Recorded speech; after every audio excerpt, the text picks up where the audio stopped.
Good evening, everyone. This is a regular meeting of the Guam Public Utilities Commission. It's November 30th, 2023, 6:35 p.m. All commissioners are present this evening. And first order of business is approval of the minutes of September 26, 2023 and October 26, 2023.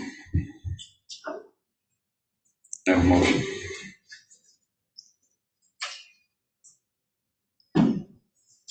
Motion to approve, subject to corrections. Second? Joe seconds. All in favor say aye. Aye. Motion carries. Next item is Guam Solid Waste Authority, docket 2401.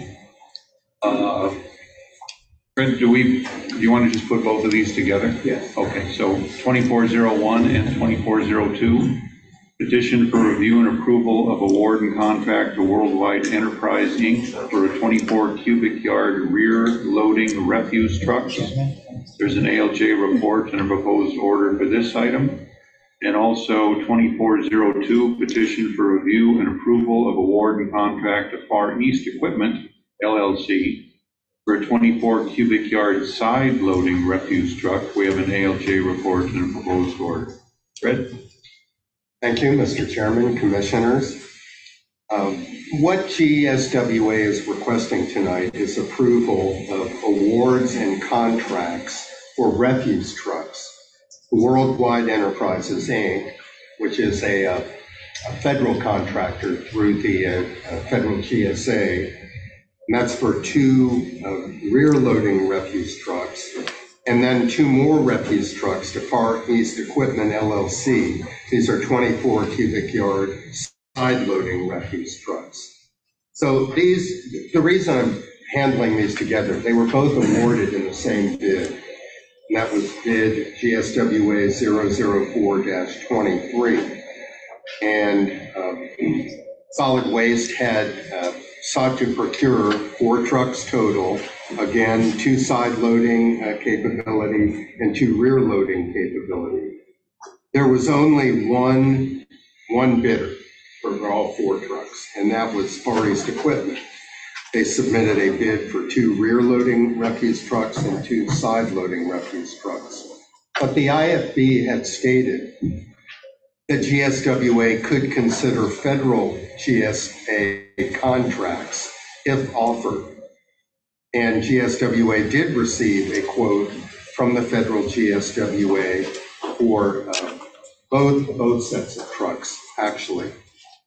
For the rear loading refuse trucks, Far East's equipment price for the 2 units was $940,000 plus, which exceeded the federal GSA quote by 10%. So the law is that if a private contractor can't give, I guess, 10% less, that, or I'm sorry, that the federal bid is less than 10%, then it goes to the federal. But here, Far East, their bid exceeded the federal quote by 10.95%. So in accordance with GCA 5112, the GSA on Guam is authorized to secure the supplies on behalf of the government because the 10% threshold, it was 10% less. So therefore, the procurement officer of GSA has authorized the purchase order to the federal vendor, that's Worldwide, Inc., for the rear loading refuse trucks. That takes care of those 2 on the procurement. For the side loading refuse trucks, Far East Equipment also gave a bid. And in that case, the bid did meet the 10% threshold. It was only 2.82% higher than the federal bid. So in that case, Far East Equipment was able to secure the bid award. Both of these companies, the federal company and Far East Equipment on Guam, warranted to GSWA that they can deliver the refuse trucks in 630 days. The funding for all of these trucks will be made from funds available through the ARPA Act, the federal act. Of course, since these trucks in total exceeded the amount of $750,000, they're subject to the contract review protocol. I think the commissioners are well aware now, after a number of dockets involving refuse trucks, that these certainly are justified as necessary and urgent for solid waste. In fact, the PUC has determined in other dockets, such as 2303, that GSWA does not presently have enough trucks to maintain the current collection program of 21,000 households. In addition, in the procurements for the 4 trucks, GSWA did submit the complete procurement record to the PUC, and there was in that record a determination of need. For once again, GSWA has indicated that it does urgently need these trucks, and any further delay would affect adversely its ability to collect household refuse. It seems clear in my mind that approval of this purchase is in the best interest of ratepayers and is reasonable, prudent, and necessary. Clearly, again, the trucks are needed. It's been pointed out that the trucks they have now are basically a fleet that was purchased by the federal receiver between 2009 and 2018, and they now need to begin the replacement process. So for those reasons, the ALJ recommends that the PUC approve the purchase of 4 refuse trucks and approve the awards and contracts to Worldwide Enterprises, Inc. and Far East Equipment. GSWA should be authorized to expend up to the amount of $847,645.60 for the purchase of the 2 rear loading refuse trucks, and the amount of $986,399.84 for the 2 side loading refuse trucks.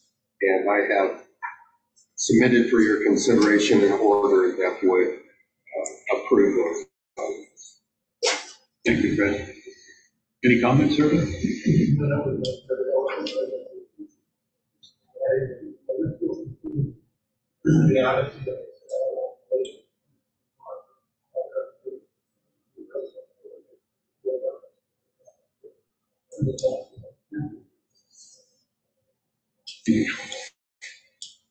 Mr. Montanola was wondering whether or not, are these electric trucks or is that a later purchase?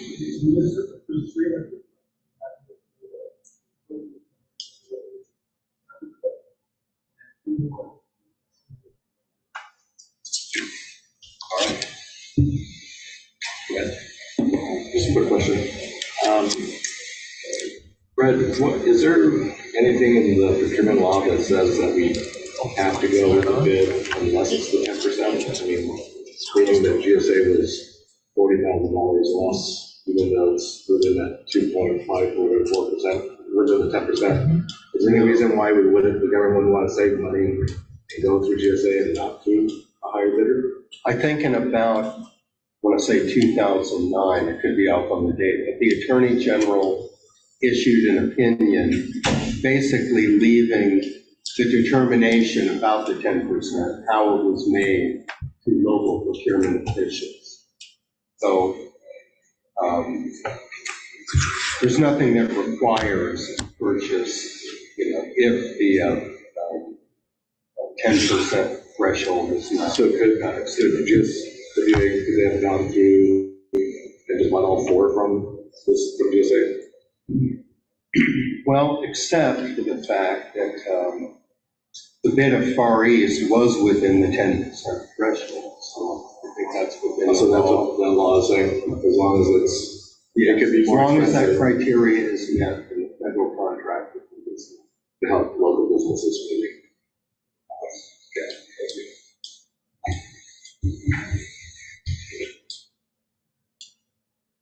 Yeah. Just for clarification, you said December 5th and December 9th. For For the electric trucks, Okay, and that would be this, I mean, We're- tomorrow, it's the December, yeah, okay, at December. okay, I just wanted that clarified. Thank you. Sign out loader trucks, that's 630 days. Rear loader, is it 210 or is it 60? The bid had 210. That was the first go around. We had to extend the federal GSA bid, so it matched the opening of the local bid. And I think they're both going to be delivered around the 600 days because we missed that manufacturing slot. We're looking at June of 2025 for all 4 trucks.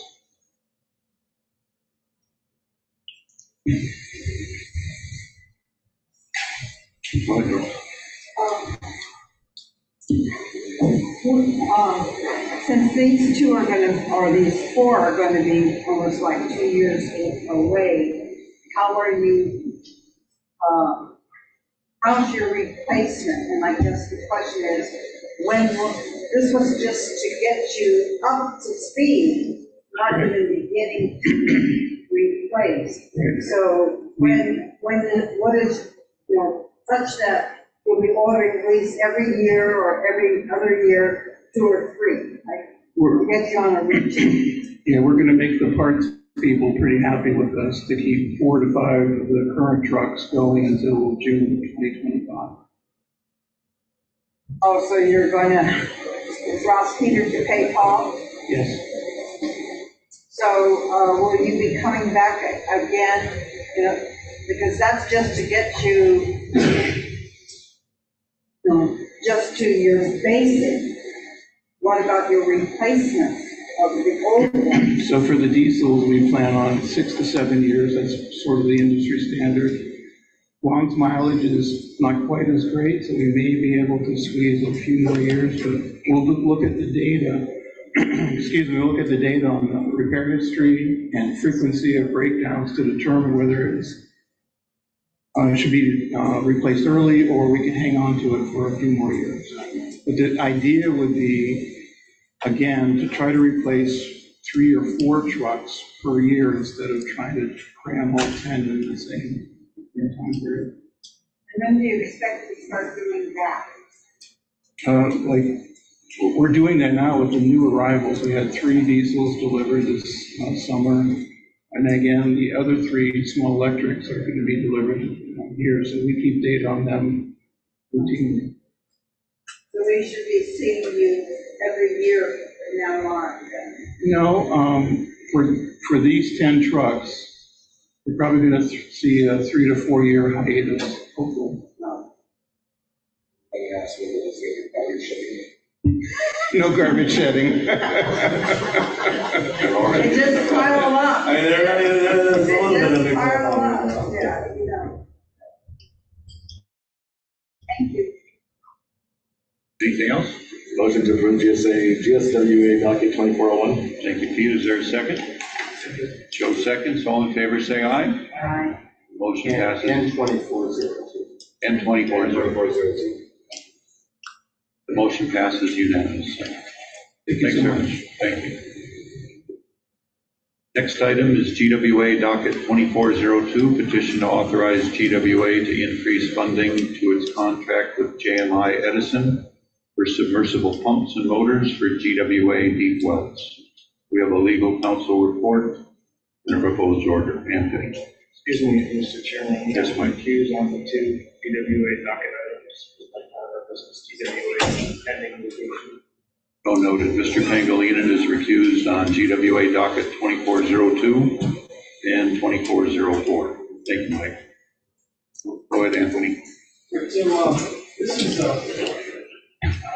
This has been before the PUC before, and the last time I was here, basically the PUC authorized GWA to enter into an indefinite quantity contract with JMI Edison for these submersible pumps and motors. This equipment is necessary basically to keep the drinking water wells in operation, and it's indefinite quantity once again because They don't know, when the pumps or the motors are going to go out, and they kind of replace them as needed. Now, the initial 3-year, and the contract they got was a 3-year initial term with 2 1-year options to renew. The initial 3-year term expires on May the 5th of 2024, and the PUC had previously ordered GWA to obtain the PUC's approval if it decided to solicit for another indefinite quantity contract. So what's happened here is the cost of the initial 3-year term far exceeded GWA's expectations, and generally the reasons are not just an increased need for replacement pumps and motors, but also the fact that basically there were at least 2 price hikes by the contractor, JMI Edmondson. And one, I believe, was a 22% increase for the cost of the pumps, and then a 27% increase in the cost of the motors from the contractor's original bid price. So rather than exercise the remaining 2 1-year options, GWA has opted to put this out to bid again in the hopes to get better prices. I have reviewed their petition, and I basically found that putting out a new IFP would be reasonable, simply because the increased cost on the existing contract, it would be prudent, because once again, first of all, Guam procurement regulations do authorize GWA to procure an indefinite quantity and indefinite delivery contract. That's 2 GAR Division 4, Section 3119, subsection 92. So this type of contract is appropriate because GWA can't determine how many submersible pumps and motors it's going to need or when it may need them. Further, GWA can use this type of contract twice per fiscal year per supplier service, and this would be GWA's first solicitation for a new IDIQ contract for fiscal year 2024. I've also found that the solicitation for a new contract is necessary. The PUC has previously found that GWA's purchase of this equipment is necessary to maintain GWA's inventory of submersible pumps and motors, and that GWA relies and depends on this equipment to ensure the reliable operations of its 95 drinking water wells. We definitely, we can endure load shedding. I think we can endure a little trash shedding, but I don't think we can endure drinking water shedding. That would be absolutely fatal to many people on Guam. Hence, this is necessary, and I recommended that the PUC approve the solicitation for a new contract for this equipment. Of course, GWA would have to come back once it identifies a vendor that it's going to award it to. It would have to have that contract approved by the PUC. When that occurs, and I've submitted a proposed order that would achieve that. Subject to your questions. Thank you. Thanks, Anthony. GWA, comments? Thank you, Mr. Chair, Commissioners. For the record, present before the Commission is GWA Acting General Manager at this time, Mr. Christopher Badassi, and myself, Teresa Rojas, as counsel. So we have no other major remarks or comments to make except to reiterate that these submersible pumps and motors requested for in this procurement are integral to the function of our deep wells. Essentially, the submersible pumps and motors allow the water at the bottom of the well to be taken to the top of the well, so the water can be put in production and distributed. So we want to stay ahead of the inventory that we already know that we need. And again, we're choosing to go out to bid rather than exercising our renewal options to try and cast a wider net and hopefully get better prices for the submersible pumps and motors that we already know we need. Thanks, Teresa. Any comments? I would just add, if anybody wants an opportunity to watch them pull a deep well or drop one into the well at some point in time, that's an operation that's pretty interesting to watch. It's, those guys really know what they're doing. Is there a motion? Yeah, I'd like to make a motion for GWA to approve document 24-1. Thank you, Pedro. Second? Joe seconds. All in favor, say aye. Aye. The motion carries unanimously. Next item is GWA docket 2404, petition to increase funding for GWA Tye Road S13 waterline replacement project through Giant Construction. We have an ALJ report and a proposed order. Go back. Thank you, Mr. Chair. This contract too is not a new one for the commission, and it comes before this body at GWA's request to increase funding for the contract, specifically for its contract with Giant Construction for the Tye Road S13 waterline replacement project.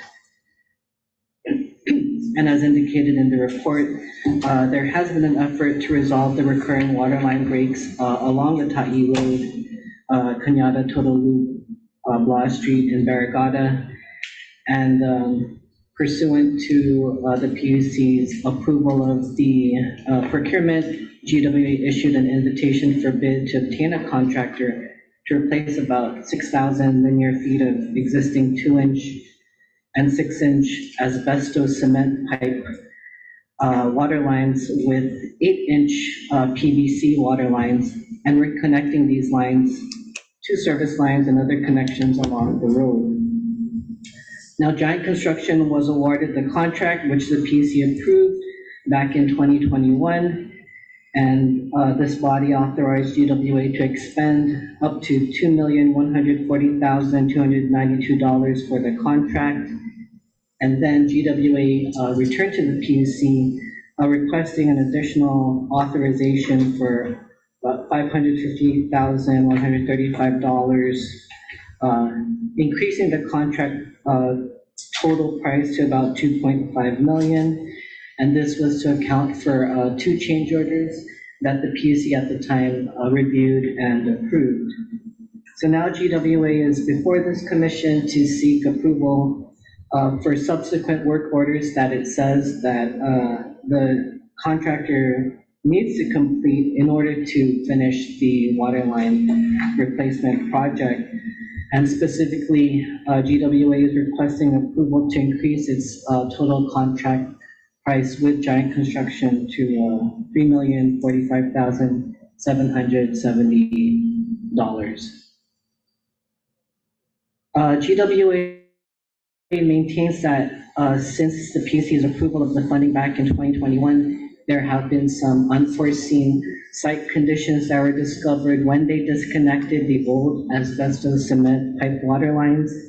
And so that these conditions have resulted in the change orders that were mentioned, but also subsequent change orders, such as change order number 3, which involved the installation of additional air relief valves, replacement of more water lines, replacement of additional laterals, and archaeological monitoring, which added about another $178,000 to the contract. Then there was a subsequent change order after that, which involved additional repairs to the asphalt on Tye Road, again, water line connection revisions, more archaeological services, additional work and materials to repair the water line along Chala and Sabana, and an addition of a water line connection at the end of S-13. And this change order added an additional $252,922 to the contract. GWA submits now that the project requires the connection of a 2-inch water line from Tunel Ramon Ella Road to the newly installed 8-inch water line on Tye Road, along with the connection of a 1/2 water line from an unnamed road to a new 12-inch water line on Toto Cañada Loop Road. And according to GWA, these were not in the original plans. And so therefore, they're requesting at this time to increase its contract with Giant Construction for a total of $3,045,770, which really they're just requesting about, and GWA can correct me if I'm wrong, about $79,000 for this additional work. And when we reviewed the history of this contract, we found that this commission has recognized that the persistent waterline breaks along Ta'i Road pose significant problems for the residents in that community, and that the frequent water outages in this neighborhood has been a serious issue to the ratepayers. And so expeditious action was definitely necessary and prudent. And this commission has also taken the position that this particular project is consistent with GWA's efforts to reduce its non-revenue water loss and to improve its service delivery, which the commission has found to be below standard.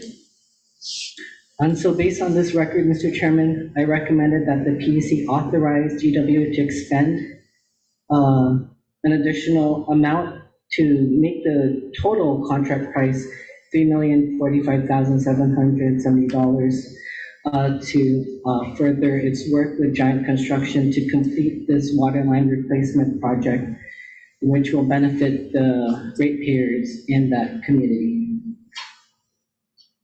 Okay. CWA, any comments on this? Thank you, Mr. Chair, Commissioners. For the record, again, before the commission this evening is GWA Acting General Manager, Mr. Christopher Badassi. We're also joined with GWA's Assistant General Manager of Engineering, Jeanette Babauta, PD. So with this petition, essentially, it's a project that has been ongoing, and it's water line replacement for a specific area, but it addresses 6 specific roads that needed water line replacement, and the ALJ was correct.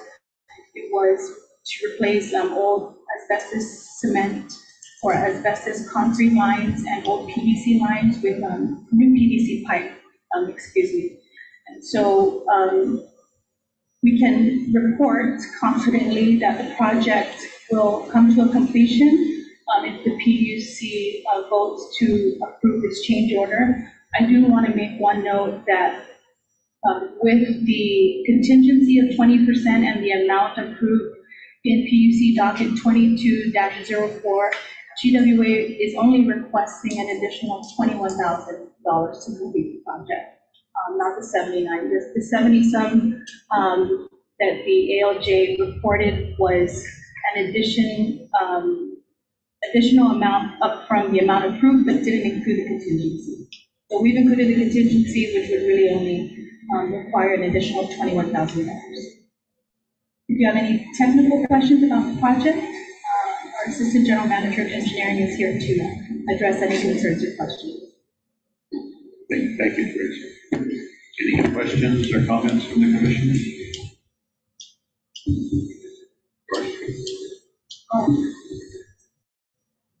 I know that water replacement is water pipe replacement is an ongoing project, okay? Where are you overall in that area?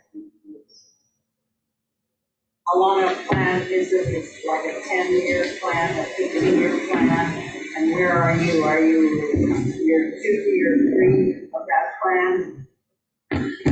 It's in our 5-year plan, and it's an ongoing 5-year plan as we go along.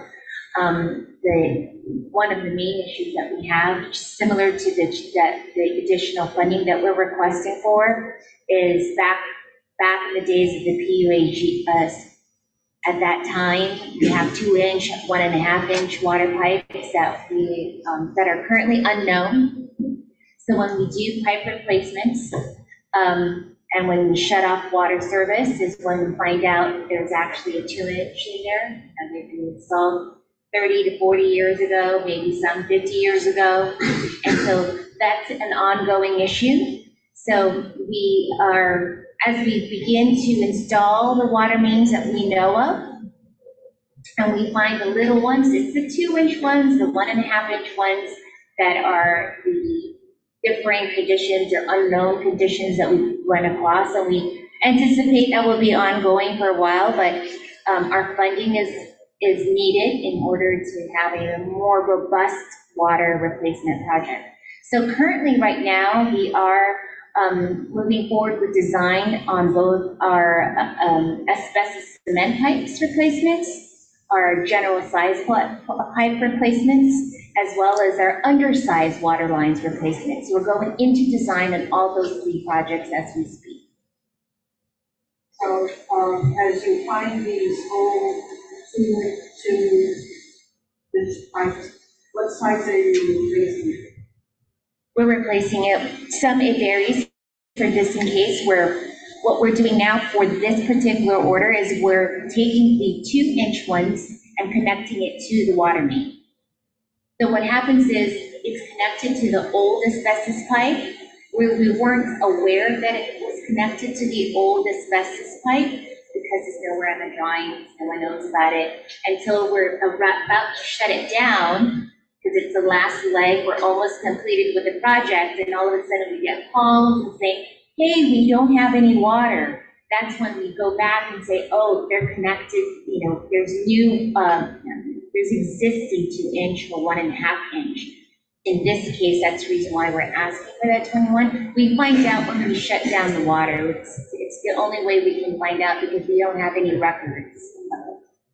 With the old asbestos pipe, is that just left in the ground?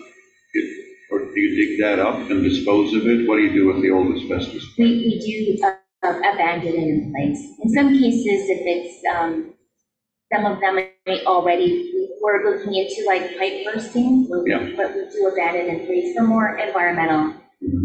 Is it crushed in place then, or is it just left intact as is? It's left intact as is. Quick question, what causes the unknown factor, not knowing where these pipes are? Is it just a loss of records during the storm a long time ago, or is it just illegal tapping into a line? What causes this unknown factor that we don't know what pipes are out there? Dating back to maybe 30, 40, 50 years ago, it could be more because the records weren't in place. To be quite honest, even with as-built today, you look up as-built, they're not, you always have to verify your as-built because sometimes they're not really as-built. So sometimes now we stress as constructed designs because sometimes when you go through design, they leave the design plans, and then when they go into construction and they install it, it's not exactly identical to design plans, but they don't change the design plans. So when you have your records, you sometimes see a gap. We're working, there's now new technologies that apply to that, but as far as what was done way back when, it could be a combination if it was done in an emergency case, and sometimes it was just installed, or so it could be a number of reasons why it was done. So right now, all we can do is just, as we go along, we uncover it, we replace it, and we make note of it. We have the GIS system now, and the GIS system is that we're keeping that current. There's also a lot of technology and modeling that can be done, but the most important thing is we go through and uncover it when there's a water break and we do replace it, we take note of that so that our records are now going to be current. Can't fix what we did. We're trying to kind of go fix what we have moving forward. Do you have a system in place now? We have a system in place now. Certifications, et cetera. Yes, we do. Pedro? What is your known miles of pipe? What is your known miles of pipe? Out of how much? Can I get back to you on that one? We do have that, I just don't have that by hand. Okay, all right, thank you. Great. You're talking about records, so what do you do with these roads you come by that are unnamed? Do you work with Public Works? Is it a private drive? Is it how do you correct that? And especially because you're wanting to map out where everything is at. That can really get lost. Yeah, that's a very good question. So, for example, I'm going to talk about this particular project. We work with Department of Public Works on this project. They do our final inspections. So they are aware of the unnamed road. We found out about it because we are about to close the line. We replaced it. We shut down the water line. This is now going to be done. We got service calls saying we have no water. So we had to figure out a way to provide them water. And that's when we know there's where that 1.5 inch line that on the unnamed road needed to be connected to. So it's still an unnamed road, but GWA is not responsible for naming roads, so we have to stay in our lane. But they are aware of it. Pedro?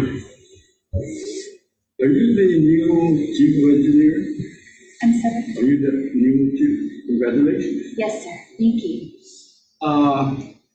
This asbestos pipe, will it help the school reduce this asbestos readings?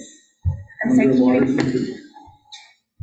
By replacing asbestos pipe in Cañada Vergara or whatever, I guess the school around the area has asbestos in their water, correct?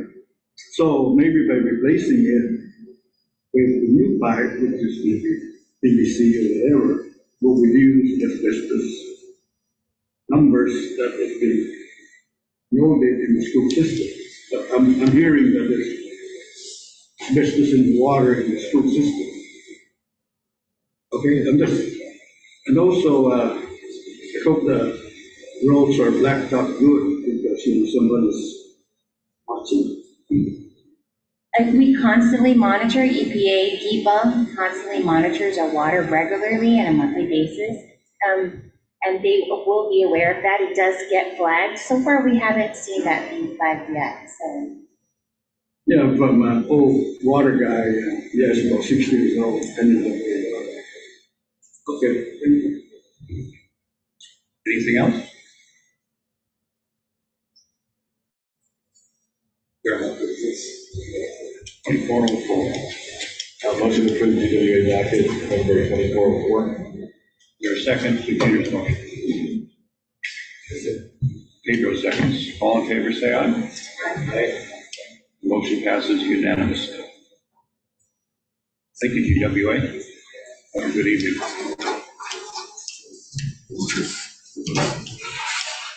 Next item is GPA docket 2317, GPA's updated proposal for its phase 1 LNG pre-development study. We have an ALJ report.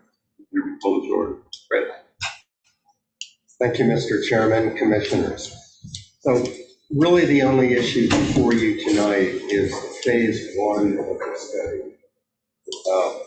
which would not involve actual beginning on implementing an infrastructure for LNG, but would enable Stanley Consultants to research the matter to determine whether LNG is a viable alternative, to think about the different modalities by which it could be brought to Guam.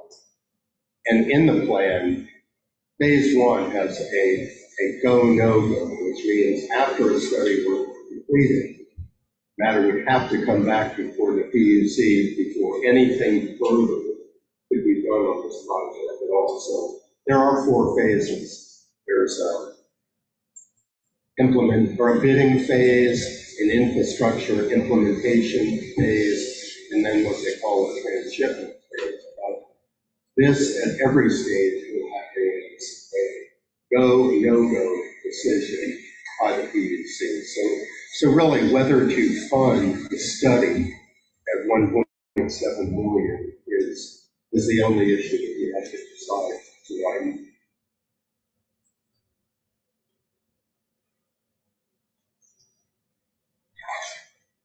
I think, as you know from my prior report in the matter, I have a lot of issues, even about the study, and what should be included or not included.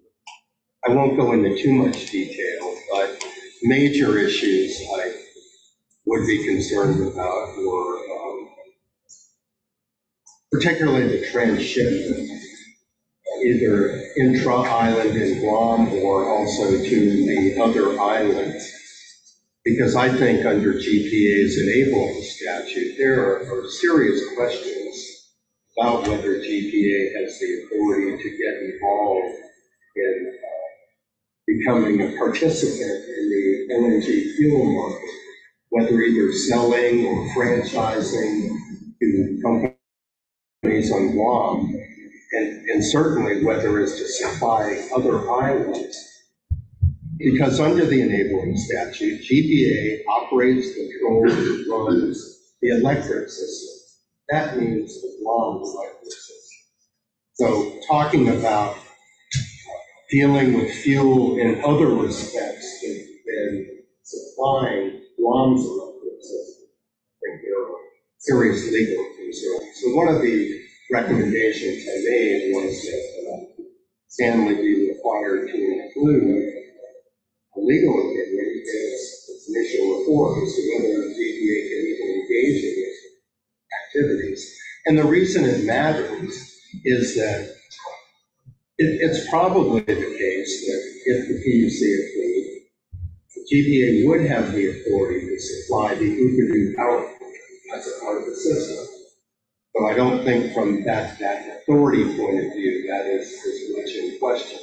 But then the question arises, if only Ukadu can be supplied with LNG, is it worth the cost and expense of the infrastructure?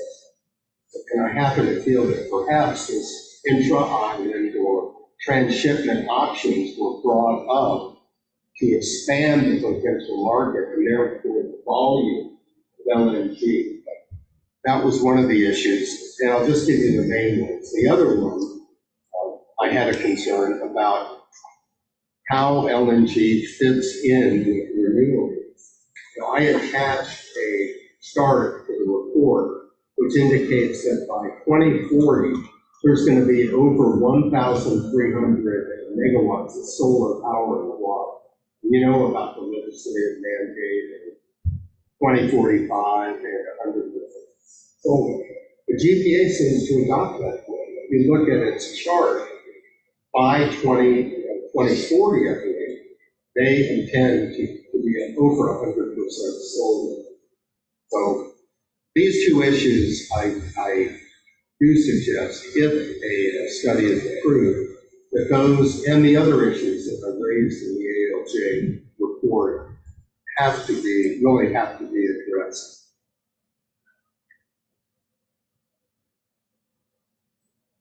I think I'll get to the meat of the issue is why should there be a study?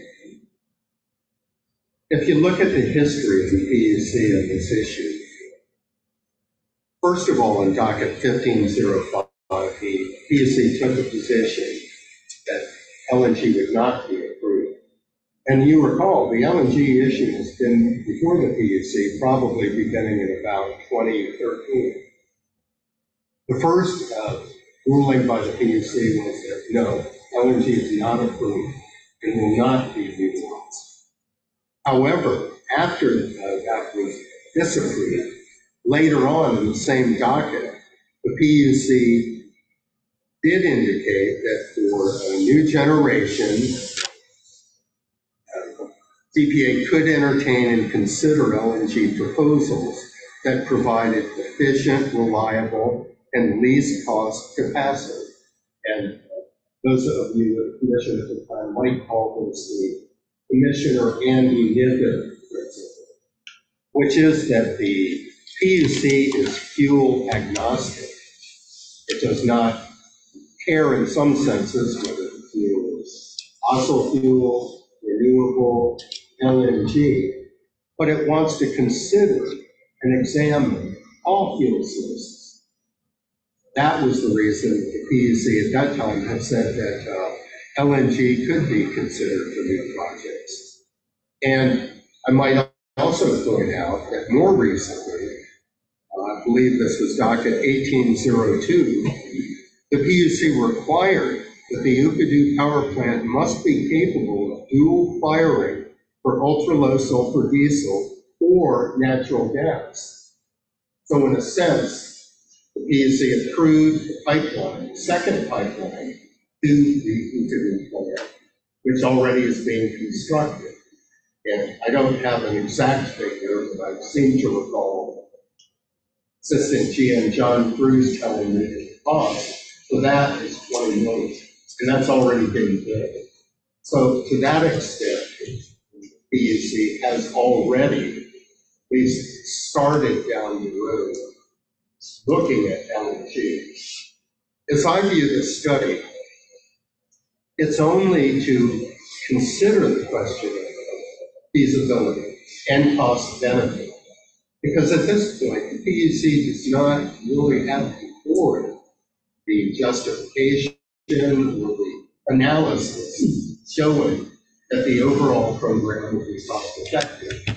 And the way I think that should be done is kind of the way it was done in 2013, which is you figure out what is the entire cost for implementing the system and infrastructure, and what is the period of time over which the infrastructure will be implemented. And then you figure out cost versus the alleged savings from the LNG. That would be the purpose of this study. And again, another issue on the length of time goes back to the renewables. If there are going to be a tremendous amount of renewables in 2030 and 2035, is there really enough time for LNG, the time for its use to recover the cost? Now, I know people can say, well, even with solar, we're still going to have to also do a plant. But when you're talking about over 1,300 megawatts of solar, I think the consultant would need to determine whether there's enough of a time horizon there.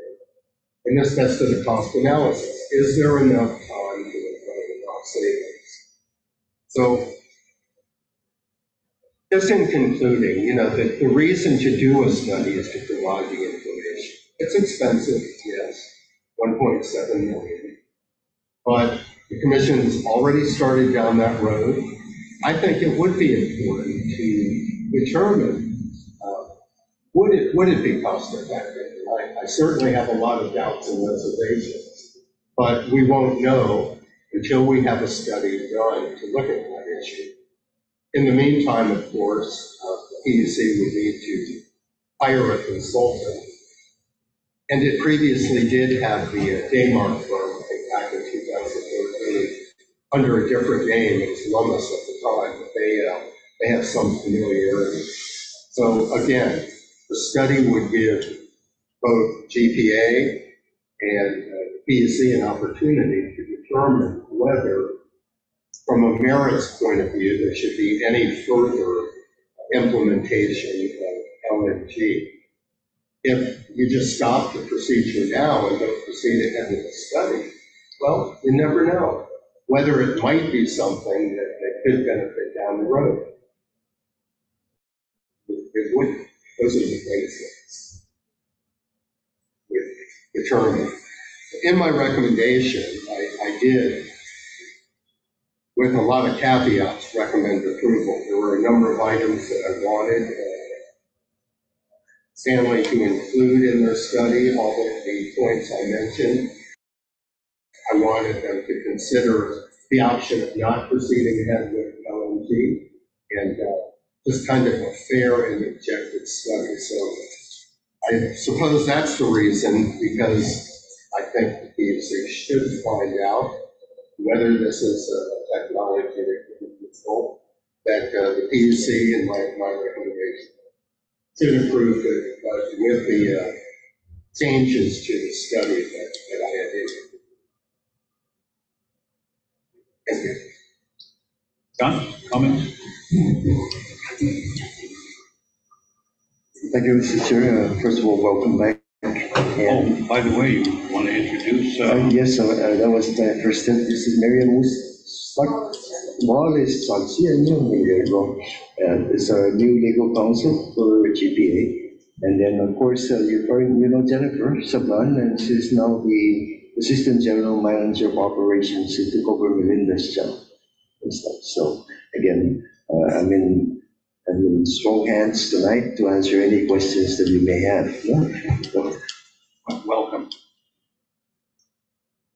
with Fred, it's understandable all the questions that are there that he has pointed out, and of course, that's what we want to find out about. Because if we recall, we went back with the power plant. That's why it was made to a new diesel and natural gas. And then secondly, that's why we have two pipelines, because the initial estimates of savings here was by going from ultra sulfur diesel to natural gas, you're going to save about $35 million of additional fuel costs. In addition to that, there's also in the contract with KEPCO that if we use gas in the turbine, the O&M costs, annual O&M costs of about 29 million goes down 11 million. Because natural gas burns a lot cleaner, less maintenance on the combustion turbine, and all of that. So those are all the prelude to why we constructed all of this and why we're here today. But the other thing, though, is again, okay, we did a preliminary study, and it's the life of me, I don't recall when, but it was about 10 years ago, I believe. And so we need to update the study. We want to determine the site, look at the different options. The options there, we're looking at land site. We need to look more at even rolling storage regasification facilities, and take that out over the next 20 years, because to go to 20, the law says 100% by 2045. How do we achieve it? There's still a lot of work in progress. We are, yes, shooting for 2030 to be at 50%. That will be the foundation to get to beyond that. But beyond that, may not be all solar. There may be other renewables or other scenario, or again, clean gas may become a scenario that will work with that. But again, to answer that study, that's where the 1.7, what they have to do today. But we need to know where we're going to place it, do all of this, find out what it costs, look at transshipments and all of that. And the issue of transshipment to the other islands, that's trying to see whether we get additional revenue source in addition to helping the communities of the other islands, because they don't have a real solution, except perhaps try and work with them shipping in true containerized natural gas, which you can already do on Guam and then transship it to this group, which again can bring the cost of the island system down by bringing in that economies of scale. So those are all, again, looking ahead, planning, trying to get understand.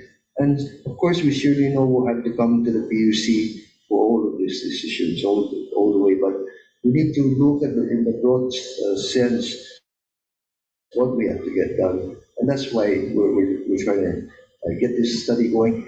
There was a justification as to why we are burning, and we are putting in pipelines now and all of that. And why do we have Upulu being capable of burning diesel and gas, and it is in the contract that there will be $11 million annual O&M reduction by burning natural gas. So again, I can understand the concerns, including the other ones that Brett mentioned, and we'll make sure we address that. Once we do that, then we can start looking ahead towards the decision over there. Natural gas is the way to go to plan out how much, the volume of usage will certainly go down over time. Like Frank was saying, 50% renewable by 2030 will mean that the Upulu power plant will drop into about close to a 75-80% capacity factor down to about a 50 to 60% capacity factor, depending on growth. Because again, military are bringing in a lot of growth. We want to look at data centers to bring in growth. what do you do with all that growth? That means that the base rate has an opportunity to be reduced, because with growth, it doesn't necessarily mean that we're going to add more people, higher grade, anything like that. It's like taking advantage of what we have constructed in the infrastructure. But to make all these type of decisions, with all these what ifs, we have to complete study like this. Because again, even the military, before they were all gung-ho about putting natural gas down there. Then the administrations changed, and now they say, oh, I'm afraid it might blow up here and blow up there. And I'm saying, oh my gosh, we got to get the experts to take a look at this. And so that's why we're here. And again, we will comply, like Fred said, we will work every step of the way with the PUC. And the decision is no, but at least we thoroughly analyzed it and make a decision. Thank you, John. So you suggested that if we were to switch nuclear power plants to natural gas, we would save 11 million off the 29 million in O&M, or would go down to 11 million? You said 11 million per year. So it'd go down to 18 million. That's correct. Okay. So that's a given already in the contract. Yeah. Plus fuel costs, of course. We're not going to recommend bringing in natural gas unless there is a fuel differential. The initial analysis of all of this was saying that, the differential between natural gas and diesel would net an additional $35 million in fuel costs. Now, and again, when we say $35 million in fuel costs, that's net or infrastructure costs. No? Because you buy you ship it, the floating storage and all of that. So is it the same today? We need to find out. Now, John, the way GPA is looking at this going forward, if we do have natural gas available on Guam to transship to other islands, that would be a private entity running it, or would you foresee GPA would be? I think whether we sell it to a private entity or somebody, first of all, I won't want to get into the shipping business. No? So therefore, getting the LNG here and getting it to the other islands, that's not going to be a GPA process. But bringing in the volume of LNG here, and then even having somebody, some commercial entity, what they call it, containerize it and ship it. But by containerizing it, an area like Saipan might need 30 to 50 containers per year. No? So somebody can handle that. Our neighbor in Rhoda probably need about 5 or 10 per year, but that would substantially drop the fuel cost. So that's the reason we look beyond. We look at our neighbors also, because we're very closely help each other in different things. So, but again, it's really going to be an economic decision or a policy decision that is made at that time on themselves. So I agree. We need to take a look at this. If you negotiated the contract costs with Stanley to the best of your ability at this time, 1.7 is a pretty significant number for that. I think so. We never we worked on this because before we really cut it down to really what we think we need to do. I agree. I think we need to take a look at this. We've come this far. I mean, we're investing a lot in a new power plant that's dual fuel. And we're also investing a lot to ensure that we have the dual pipeline also running to it, so we'd have the option. But I think it behooves us, we have a responsibility to check it out. We need to see what the cost-benefit ratio of the alternate fuel is. But with that said, what do other commissioners have to say? Pedro, go ahead. I kind of have a timing issue with this. We could do 2 more years. I don't know what's going to happen, but I don't agree with spending $1.7 million to find an answer that we know. We don't need it. We don't know. But I think it's a timing issue, so I kind of agree to move forward now, maybe later on, after the that is on and running, see what the price will be. And because of the renewables also injecting into the system, it's right there. Ukadu is not 198 megawatts. If you do it in an hour, it may be down to 100. If you really look at the data, there's no, I don't see the reason you should even think about LNG now. Maybe they not. Any comments on that, John?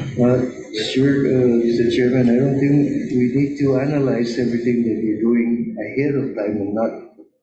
One thing we will know in the next, during this period of the study is how much of the phase 4 is going to be real, no? And so and so. And we have our target to 100%. So we'll make all that analysis, but we need the other parts of the equation to make that analysis.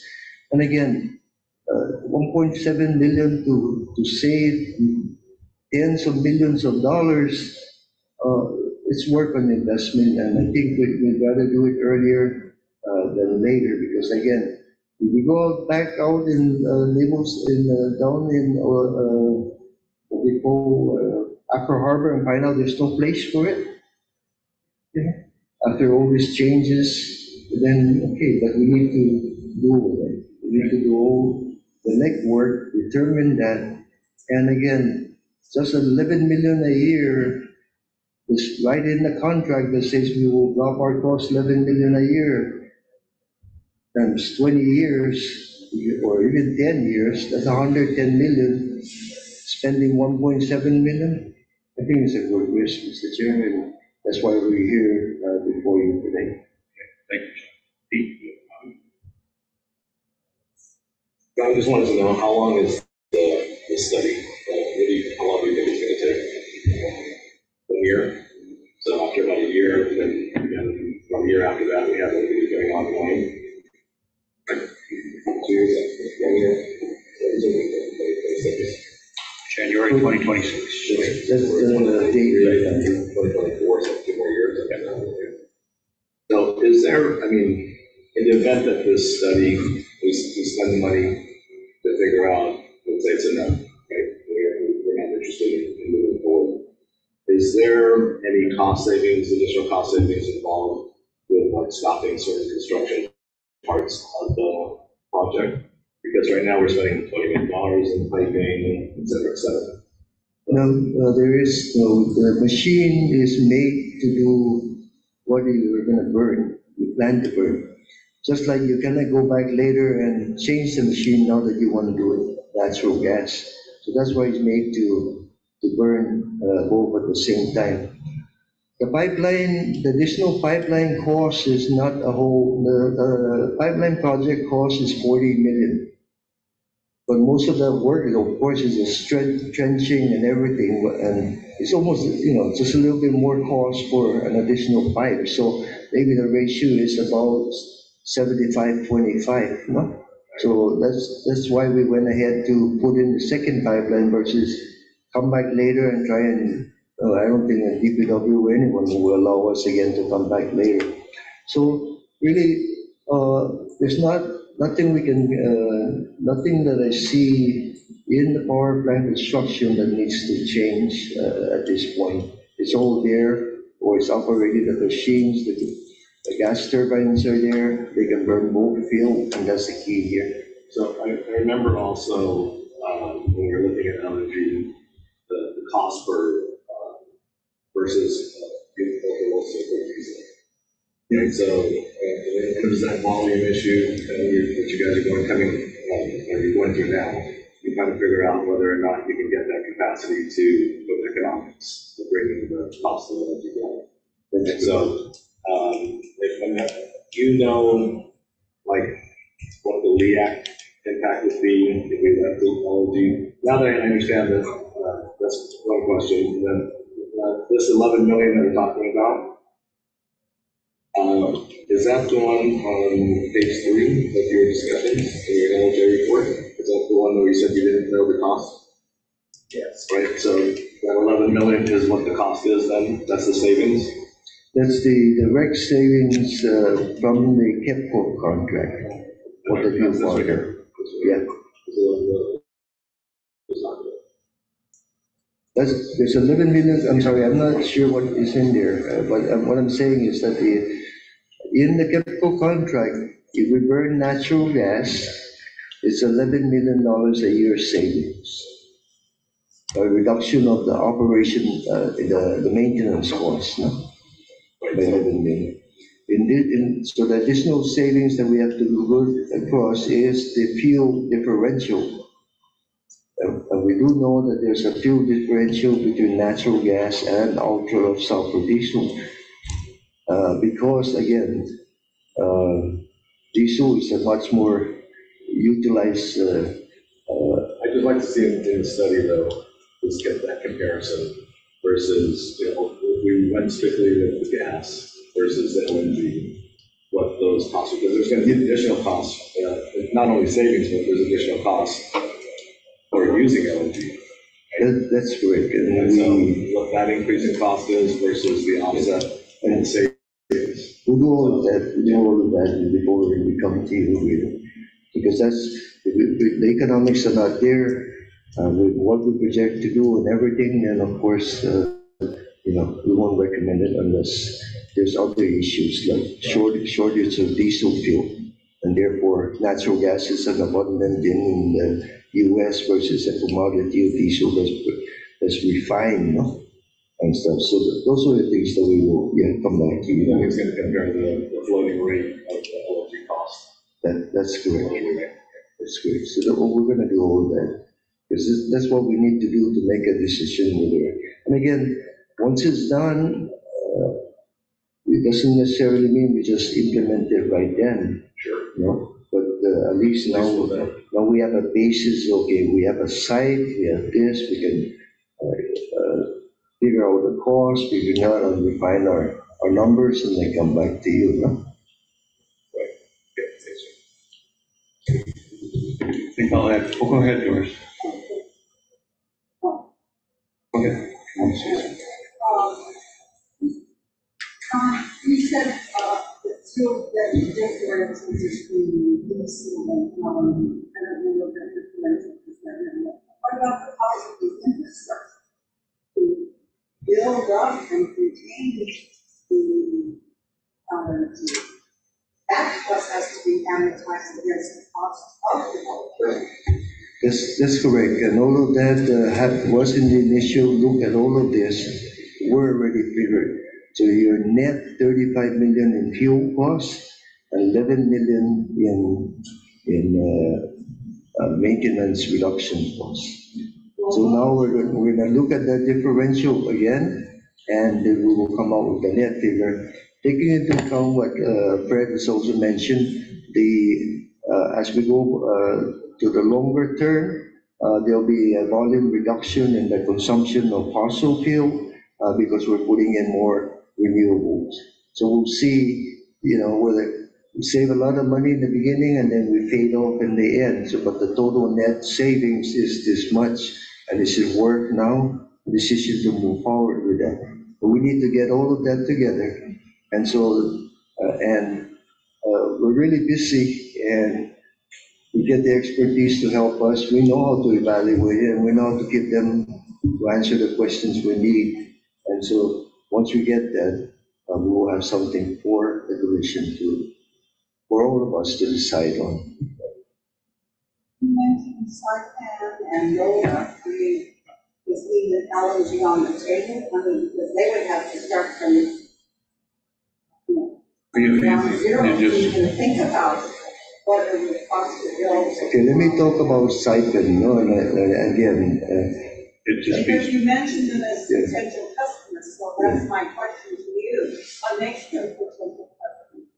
What makes them potential customer is they're really burning also diesel today. They have a lot of real old machines. At some point, you take a look whether what you bring in is one that will burn natural gas. The cost of the machine plus the fuel cost differential. Saipan and all these others are tied into a contract where the oil supply, where the where the tanks are owned by a commercial entity. And they're kind of, if you recall GPA, before we build our storage tanks, we were locked to the contractor because they own the tanks. You don't need tanks other than this 40-foot, like a tanker truck scenario, we call it ISO containers to contain the natural gas. So what you do with the the LNG comes in there, you compress it and put it into a container and you ship it to Saipan. Then they just stock it there and then feed it directly to the machine. You will need to get new machines, but again, their machines are aged already, and therefore, I'm venture to say, from my review of what they've seen, that the unit cost for production of energy will substantially go down. And they also will given them a recommendation to put in about 20 megawatts of renewables coupled with what even they have today. So the combination of all of that in the future will help them. But diesel has the tendency to go from, we've been up to about close to $170 a barrel in the worst of time here. It is probably going to be heading up to the $200 a barrel. And that's why what you're going to see before yourself soon is we want to see what the renewables come in with. The renewables will be our hedge, and the reduction on the very efficient Ukudu power plant at $120 a barrel, which is more expensive than what we were getting about a year and a half ago, $90. The Ukudu plant will produce energy on a cost per fuel basis around 13 cents. Okay, at $90 a hundred, it'll be around 11 cents. So the renewables now, if you went up to about $200 a barrel, you're talking about 19 to 20 cents. So now you put renewables here to hedge this so that it keeps our energy costs down around, worst case, somewhere around the 16 cents or whatever, with $200 barrel. So by having that, now we're making it affordable and sustaining our energy costs here. Because we need to stabilize it if we're going to bring in data centers or other areas. And why is that? Data centers are not going to come in here and buy energy from us, and all of a sudden one day we're at 13 and the next day they're at 31. There goes all their profit margin. But if we can sustain an affordable range, then they can get their margins and are comfortable doing that. What does data centers mean? Reduction of base rate. All that, right now we're 9 cents, 10 cents a kilowatt hour. Now we can start tackling that area if we can control our fuel costs. So I'm saying a lot, but I'm just kind of giving an overview as to where I'm seeing this thing go, no? And so in Saipan and others, again, we're just going to evaluate what we think we could sell it for them, take a look at what I can figure out what machine they will need to make them safe, and I'll make that recommendation to them. Free, I'm entirely GPA, so I don't make, we don't charge CUC when I make this recommendation, but it would help them. It would help us with economies of scale. We have to figure all that out. Now, you wouldn't foresee them using LNG, though. They would use natural gas. It would be regassed here and then shipped over there as natural gas. Yeah. Actually, you're going as LNG into a isopropane, and then over there, then they just regas it. And they could regas it there. Yeah, regassing the LNG is just actually bringing it up towards ambient temperature scenario, and then pumping it into the plant. That's all. Okay. So they can have their stock this way, interconnected, and they don't need any other tanks than that. So we would just be taking the big ship that would come and visit us and then putting it in ISO containers and shipping That's them correct. over. We can have a commercial entity do that. Yeah. But certainly Yeah. that's not our purpose. I don't Thank plan, you, John. I don't need any more headaches, Yeah, or I don't want to that'd be see a them in the future having more headaches. That'd be a big day. That's half the study right there. One other, excuse me, Doris, one other thing I just want to quickly point out is we've been pushing in this direction for a while to take a look at both fuel sources. And in addition to pricing, there's another aspect of it as far as we sit in a very significant geopolitical environment here on Guam that we're all very well aware of. And having the flexibility of going either or, and having that option could be very important at some time. We might be cut off on a certain fuel source. It could be one or the other. And we might still have the option to use the second one. That's another consideration I think that we need to think about. Go ahead, Doris. A couple of questions. In your report, it says that the immediate impact could be approximately like 20 billion. It's just a statement, I guess, of possibility, but my thinking was DPA's own charts are showing that by 2040, 2045, they will have, as I said, over 1,300 megawatts of solar power. So, and it's kind of in line with what GM Benavente said, that at some point in maybe 2035, 2040, the Ukadu plant might reduce its operation to 50% because there's more solar coming into the system.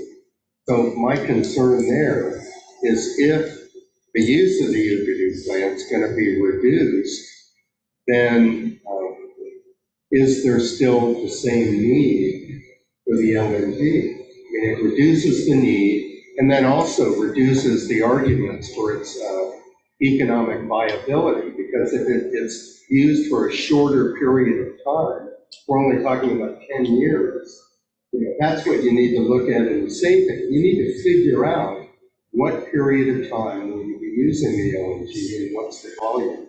So that's my concern there, that if in fact the solar power increases to that extent, that the further need for Ukadu may become less and less. Now, whether it'll be obsolete probably that day, say. You can run, you're correct, for 30 to 40 years, the Ukudu plant. The annual production, as you put renewables on, because you can't put renewables on and say you're still going to run Ukudu. You only generate what the customer demands. So therefore, more renewables come on, less consumption from Ukudu. Now, that's fine and dandy if it's always sunny for us here, right? So there needs to be other renewable resources before you can retire. Renewable base load scenarios, non-dependent upon solar, the sunshine, before you can say goodbye Ukudu. Because no rain. I mean, if you look at Typhoon Mauer, 3 days before you come in already, no sunlight, right? And then more days after that. I think I calculated and noted that for every 1 day of batteries, that you hold, it costs 7.5 cents a kilowatt hour. So if you think that you're gonna be 10 days that you're gonna be out and you have to have 10 days of batteries available, that's 75 cents a kilowatt hour that you have to add to your recurring bill. So the Ukudu, whether it's running or not, will cost about 5 cents. So that's your long-term, like your standby generator in your house. As it reduces the consumption and over time, you still want to keep it unless you come out with a base load. Nobody wants to talk about small modular nuclear reactors that are being made. Okay, thank you, Mr. Chair. But potentially, when that come in, the dollars come down, everything, okay, now you put that on and then, okay, you get away from a diesel fuel or natural gas. That's when I said this general manager will get you to the 50% renewable. Beyond that, all these other technologies, I'm hoping and been watching will come into play. But to look, the production is there, but it gets relegated down towards standby basis because solar energy is not economically affordable to be able to sustain the energy needs of the island without load shedding. No? If you allow load shedding, okay, doesn't work. But if you don't want load shedding, you want reliable energy, you better have conventional energy as a backup. That's all. And if we're going to draw data centers and the like here at some point in time, we have to have an affordable, reliable system. All of that is quite handy, as you say, but at the end of the day, between ALJ's points and your points, we need to study to figure out where we're going. Yes. So we have a plan. So that we've always, the integrated resource plan, we put in the energy, the components. So we can update that once we get more on the natural gas. And then we put in the numbers, vary it, where we're going to be. 90% of the way there on the finish line for LNG to the side. That's correct. So this is the final shove is this one report, the study. The chairman did hit in the nail where the rating agencies, if you look at all their reports in the GPA, it's dependence on one fuel, no?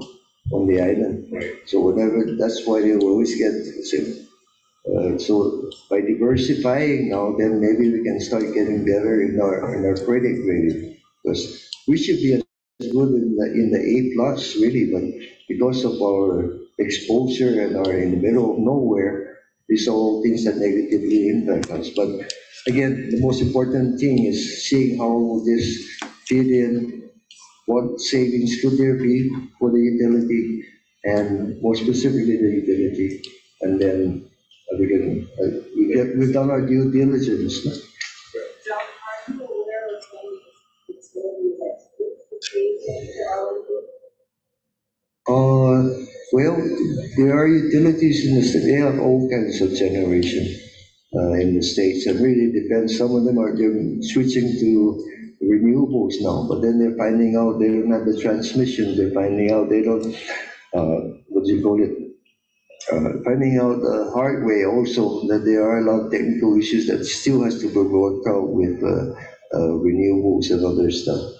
Now, is there some that are burning diesel? Well, most of the combustion turbines in the States are burning natural gas because it's cheaper. And of course, the source is the US. Natural gas is cheaper. They don't really burn much diesel there. Yeah. Really weird, because they have pipelines all over the place with natural gas. See, but that's why we had to make we had to make a decision whether there's natural gas or LPG gas, if you recall. But the LPG gas is tied to a derivative of oil, and therefore, that's not getting us away from oil, no? So that's why we went with the natural gas component, and it's actually cheaper.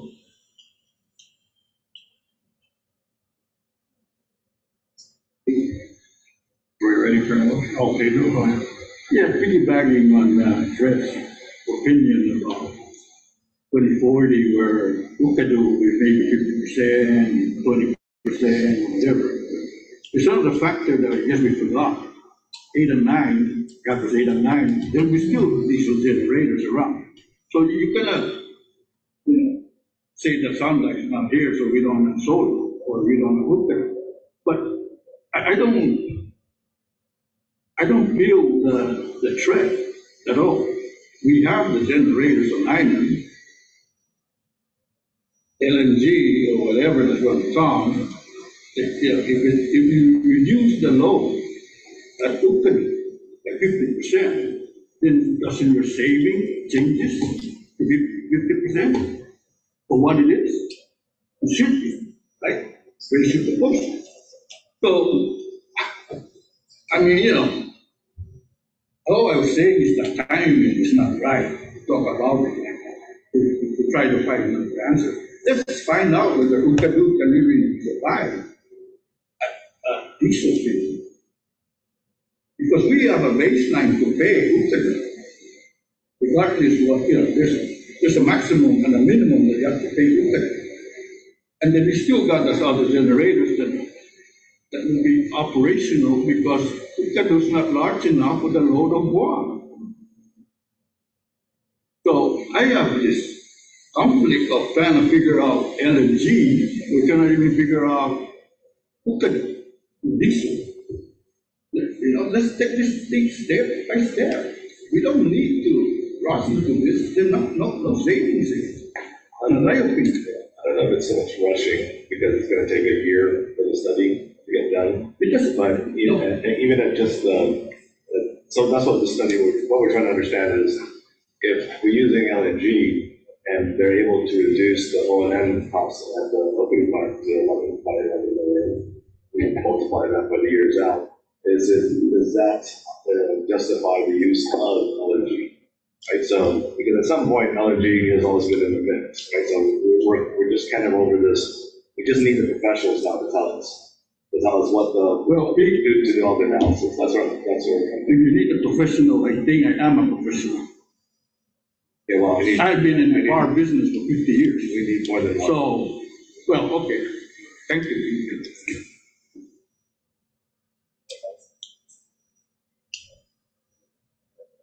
This is a 12-month study. 12-month study, we're expecting to 35 minutes. 3 months study that. Texas says it's 0. Do I say 0 or are they? No, we're going to have to finish the whole study because this is going to involve everything from the infrastructure, everything before we can get to the conclusion of running the models. So it's really they gotta run through everything concurrently so we can make a very important decision on the whole thing. Now, again, if it comes down, we'll take a look, and if it does, okay. If it comes to the point where we have no place to put this thing, no, then maybe yes at that point. But that has to be really worked out. The study that you did 10 years ago, you had several locations listed in the harbor at that point in time. That's correct. And now we just have to go through again and talk to everybody, including the Coast Guard, the Navy, the Port Authority. Because even Port Authority has an interest in natural gas. Because future ships burning natural gas, getting away more and more from diesel fuel. So again, we will be the supplier. We could be the supplier of that, and that would help with the economics of the whole thing. So all of that will be put together in this study to determine the total economic feasibility of the project. But just the idea of $11 million a year potential times whatever times 20 years. No, that's 220 million. Even if it's 50% of that, that's still 110 million. 25% of all of that is still 50 million, and we're investing 1.7 million to make this decision. That's why we think we should do it. We provide the prudent requirement, and then we can do all the analysis. So just to address Commissioner Guerrero's concern with the timing, he does make a point there when it comes to, since the study's only 12 months out, and we're looking at what we do in 3 years. If we did the study today, we just have answers 2 years prior to Okudu being open versus 1 year before. I mean, if we had tabled this study for another year, we'd still be well in advance before Okudu even opened to understand if we need LNG or not. So the question is, do we need to spend the $1.7 million today, or can we do that study a year down the road? I think we should do it today, and so that we can get all these things resolved. Because again, if we go through a study, we find that we probably need to do more or other Even the regulators have different questions that probably need to be answered. So it takes a while, just like a power plant, it took a while, right? We started 2012, we ended up, we're still here, we're still trying to do it. So we need to make all this analysis. We kind of delayed this whole study. It's been, the last one was, I think, 2014, so 9 years ago. So we need to update that study, otherwise, so we can find out where we are today. So delaying 1 year, and again, if the benefits are really there, then it takes a little bit to implement. You agree and say, oh, it's great, go and implement the process to procure all of this, making sure no protest, blah, blah, blah. That all that happens. So we really do want to get this study, and we budgeted already for it. By delaying the study, it's not really going to help us out. We're only potentially going to lose more savings later on if we do make the final decision to convert to LNG. So if we give the go-ahead on this study now, it'll be done in a year. That puts us about 1 year out from when Hooperdoo will be up and running. That's probably a pretty good position to be in. If we delay another year, we're just missing another year. We delayed it about cost savings. Timeline, there's nothing involved, and we're dealing with the jurisdiction of the pool. It falls under FERC, is my understanding. And so there are some requirements for permitting that may take longer than just regular constructions we do right now. Yeah. And so that's part of the study, to really understand what the requirements are and to ensure that we can meet some of these timelines, because it's not like we can get a vote today and next year we'll be able to implement mission and LNG facility. It's going to take longer than regular construction. That was the thing before.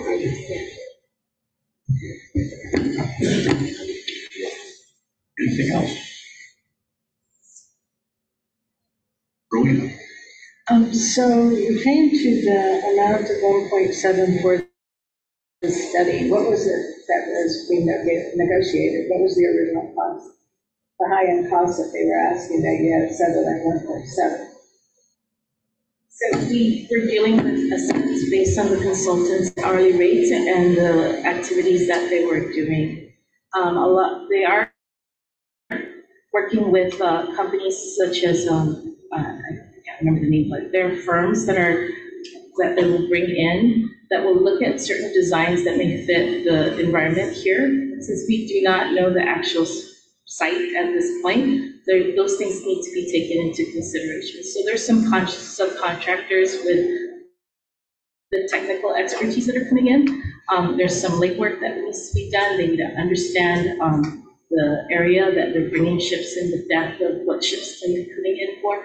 There's information that still needs to be gathered on types of ships and what the market is out there for supplying us the quantities that we may be looking at, smaller than normal, things like that. So there's an estimate hourly amount of work, and there's certain firms that have been identified that have certain expertise that are also part of this project, and we can provide that to you. 10 years ago, I think I recall that the consultant that did the study at that time, he was about $1 million. But 10 years later, 1.7 is probably reasonable. This is a little more complex too at this point than what we were looking at 10 years ago. Because we have to look out ahead and compare it to renewables coming in and weigh it against the diesel that we have already and so forth. So. But just what's the funding source for going from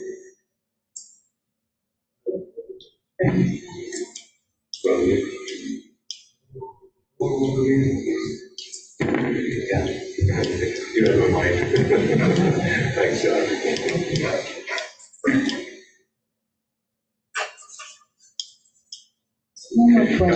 One more question. So this is a yes or no at the end with this study, correct? it feasible? So what happens with the pipeline that we're constructing now?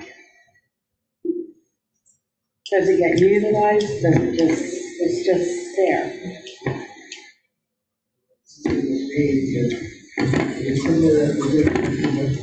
The system was made based on the projections, based on the contract and all of that, that there will be a savings. And even myself today, I believe that there will be a saving. So that's why we're updating everything. Now the proof is in the pudding, not there to prove that the general manager is wrong or right. I think I'm right. No? I wrote the numbers. I won't make a recommendation like this unless So I don't think it'd be a waste at all. Even the pipeline, I think we all made a concerted decision to move forward and with the opportunity to be dual fuel fired, so that we're not, again, dependent on one type of fuel, two. And then actually we're much better off now because we're three types, renewables, but you also have dual fired on the oil because diesel is a commodity that's used in not just power plants, but the trucking industry, the hotels for boiler for making hot water, and everywhere else. So that's a commodity in all that's there. Now the good news is that Okudu is very, very, very efficient. And it's going to drop our import of oil by 500,000 barrels a year.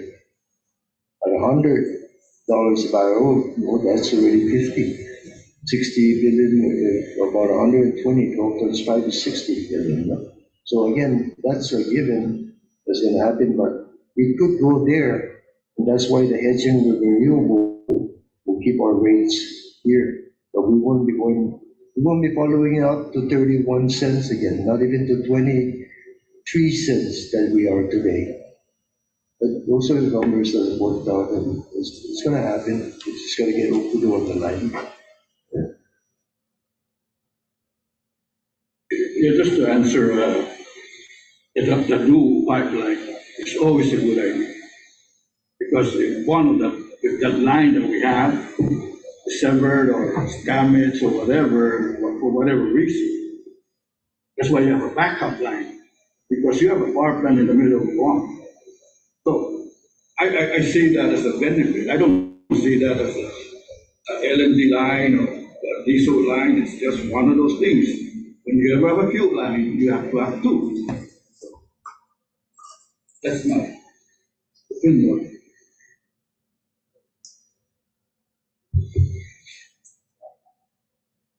Ready for a motion, please? Go ahead. A motion to approve GBA docket 2317. Thank you, Keith. There's a motion on the floor. Is there a second? Joe seconds. All in favor say aye. Aye. Doris is a no. Pedro's a no. Rowena? Aye. Aye? I'm an aye. So 5-0.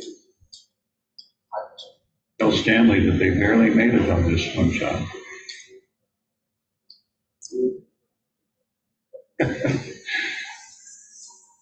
Next is GPA docket 2404, petition for approval to authorize GPA to exercise its option to renew unarmed security guard services. We have an ALJ report and a proposed order. Joe Peck. Thank you, Mr. Chairman. So this contract concerns GPA's work with Pacific Island Security Agency for unarmed security guard services. And this is a contract that the PUC has never reviewed or looked at. But back in 2022, GPA issued an IFB which sought these security guard services for the protection of its key assets and locations. GPA then entered into a contract with PISA for an initial term of 1 year, but the contract also offered two 1-year-long renewal options. And the cost for the 1-year term was, or is, $798,912. And since that time, the initial term of the contract expired in June of 2023, and GPA has exercised a portion of the first option year, which adds an additional cost of $199,728, which then extended the contract through September 30th of this year. The CCU has since authorized GPA to extend its contract with PISA for both renewal periods, which would complete the existing renewal period, and it would extend the contract through the second renewal period, which would be $2.396 million for all 3 contract years. Based on the description indicated in the purchase order provided to us by GPA, it looks like PISA is tasked with providing these unarmed uniformed personnel to protect GPA's assets from theft, larceny, vandalism, and any possible terrorist threats or illicit acts. These services include posted guards as well as roving security services 24 hours a day, 7 days a week, 365 days a year. And GPA can correct me if I'm wrong, but PISA security guards are specifically assigned to the following facilities: the Gloria B. Nelson building in Fadian, the supply warehouse and storage yard in Verido, the Chico Diesel Chico combustion turbine power plant compound, as well as the Cabras power plant compound in Pidi.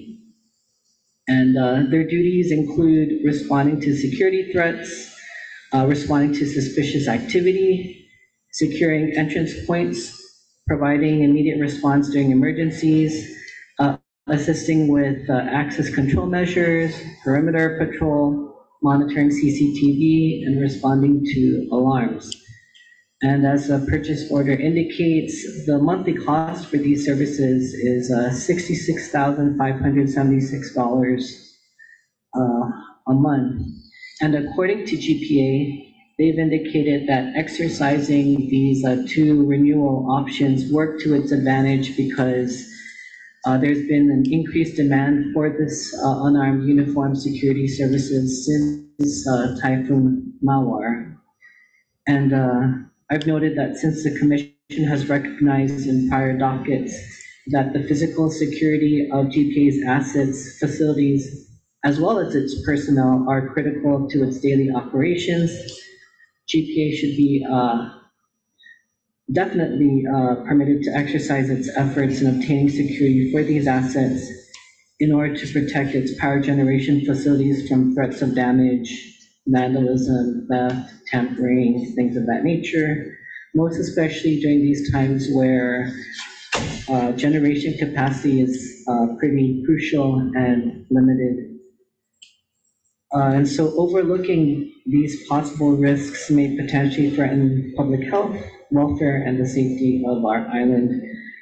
And so I found that exercising the 2-year-long options appear reasonable based on these circumstances, and that even if GPA went out to issue another bid, there's no guarantee that the procurement would result in lower prices and lower rates as compared to what PISA currently offers GPA. And so based on this record, Mr. Chairman, I recommended that the PUC approve GPA's contract with PISA to include the authority to exercise the 2-year-long options at a total cost of $2,396,736. John?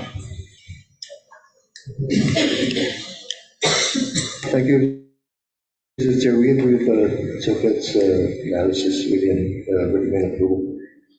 We did implement the first year, which is within my authority of 1 million.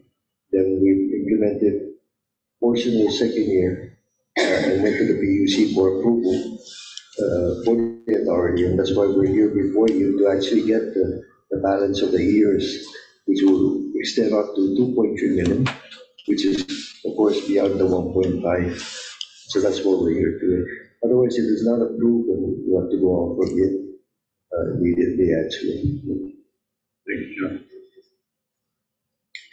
Yeah, I'd like to make a motion to approve. Just a quick, sorry. How long has the existing contract been with Pizza? Currently right now with the roaming, they're unarmed security guards. This contract was soon 2022, I believe. So you've only had it for 1 year? Yeah, we are just into the middle part of the second year. Do they have any kind of summary report as to, or an incident report of what has happened in any of the facilities in 1 year?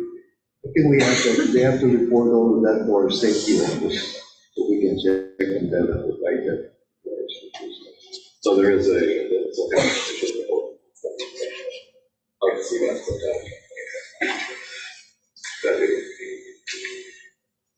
Make a motion to approve GPA docket 24 Thank you, Pedro. 8 seconds, all in favor, say aye. Motion carries unanimously. Next item, GPA docket 2405, petition for approval to award Hyundai Corporation GPA's contract for bulk supply of ultra-low sulfur diesel fuel. We have an ALJ report and a proposed order. Joe Pat. Thank you, Mr. Chairman. As this commission is aware, GPA currently maintains generators that utilize ultra-low sulfur diesel fuel oil.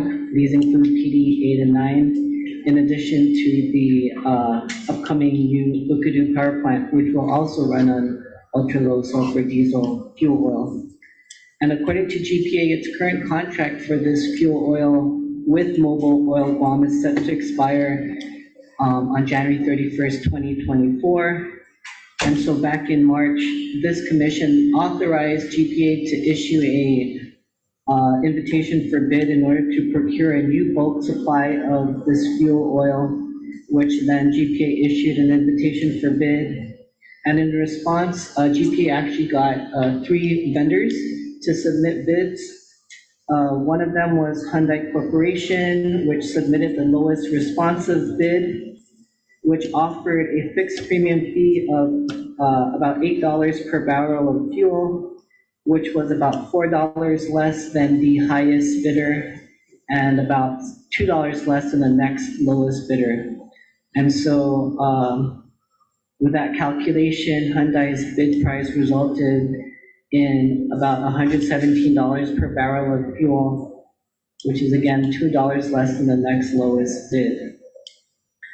As indicated in the proposed contract, which was attached to the ALG report, Hyundai is required to provide GPA with an uninterrupted bulk supply of ultra-low sulfur diesel fuel oil to GPA's power plants. And the proposed contract does include a provision that allows the contractor to source fuel oil from other vendors in order to guarantee this uninterrupted fuel oil supply, which gives GPA this fuel security. In addition, the contract contains a provision that allows GPA to seek an alternative source of fuel from other vendors where the contractor is unable to fulfill this obligation. And in such an instance, the contractor will be obligated to pay the difference between the price for the fuel oil. There's also a provision in the contract that allows GPA to terminate any delivery of fuel oil supply in whole or in part by just providing a 120-day notice to the contractor regarding the termination. And with regard to the term of the contract, this will be for 3 years beginning on February 1st, 2024, and will run through January 31st of 2027. There's also options to extend the contract for 2 additional years. And based on GPA's estimates, they indicate that they would need about 2 million barrels of this fuel oil for the first year of the contract, and then about 2.5 million for the second year of the contract, and then about 2.7 million for the third year of the contract. And that based on these estimates, the total cost for the 3-year contract would be about $846 million. And this commission has previously found that diesel fuel oil is obviously essential to GPA's operations since it is utilized at various diesel-fired power plants, and that without this fuel oil, it would be unable to provide the necessary generation capacity.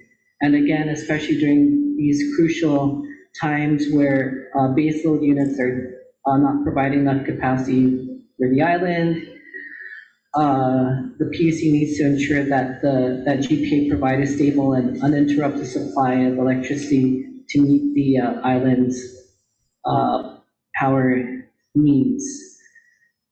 And this commission has consistently determined that this continuous supply to maintain the electric power generation, and that the purchase and delivery of such fuel oil is reasonable, prudent, and necessary, and that in our analysis, the selection of Hyundai's bid out of 3 total bid submissions, to me at least, demonstrates that the fixed premium fee was competitively obtained, and that the contract keeps this fixed premium fee the same throughout the 3-year term of the contract, and that should GPA choose to exercise any of the option terms, it can do so and extend the contract for an additional 2 years. And GPA can correct me if I'm wrong, but after looking at the pricing, it looks like should GPA exercise the 2 option years, it looks like the premium fee goes down a bit. And so that may also be a benefit to GPA and the ratepayers. It lessens by about 20 cents during those option years. And so the contract contains, in my view, various provisions that are designed to protect GPA and the ratepayers. There's provisions on warranty and quality assurance, insurance requirements, and termination for convenience, as mentioned earlier. And so based on this record, Mr. Chairman, I obviously recommended that the PUC approve the petition and authorize GPA to enter into this contract with Hyundai Corporation for the bulk supply of this ultra-low sulfur diesel fuel. Thank you, Joe. John? Thank you, Mr. Chair. This is for the fuel for the Okudo and PD 78. Actually, in all the power plants except Cabras 1 and 2, we're still burning out might as well call it ultra low sulfur RFO, which is 0.2%. Mobile has some option years, but they didn't want to implement it because they were losing money on their $4 a barrel premium fee. So this bid is actually really about the premium fee, because the cost of oil is a benchmark. It'll flow. If it goes down, it goes go down.